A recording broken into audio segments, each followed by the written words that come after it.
What are Wöhler curves for preventing breaks? Have you ever wondered how engineers predict when materials will fail under pressure? One of the key tools they use is the Wöhler curve, also known as the stress number of cycles curve. This graph helps us understand how materials behave when they are subjected to repeated stress over time. Wöhler curves plot the stress amplitude against the number of cycles to failure on a logarithmic scale.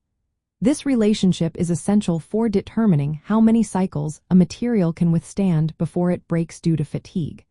The primary goal of these curves is to help prevent mechanical failures caused by fatigue cracks. These cracks can form even when the applied stress is below the material's ultimate tensile strength. When we look at fatigue failure, it typically occurs in 3 stages: crack initiation, crack propagation, and final fracture. Wöhler curves provide valuable data on how stress levels influence the first 2 stages. By analyzing these curves, engineers can identify the fatigue limit, which is the maximum stress a material can endure indefinitely without failing.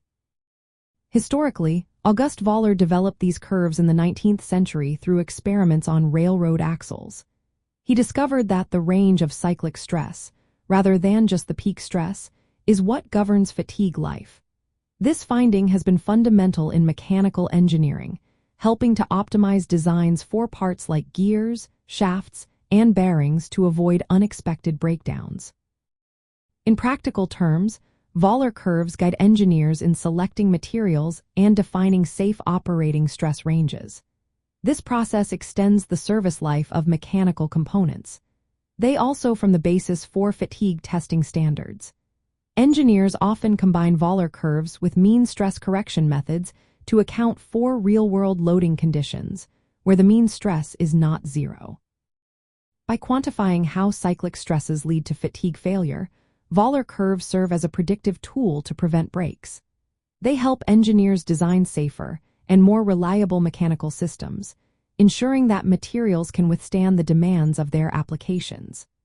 Understanding these curves is essential for anyone involved in mechanical design or engineering, as they help unravel the mystery behind why materials fail under repeated loads.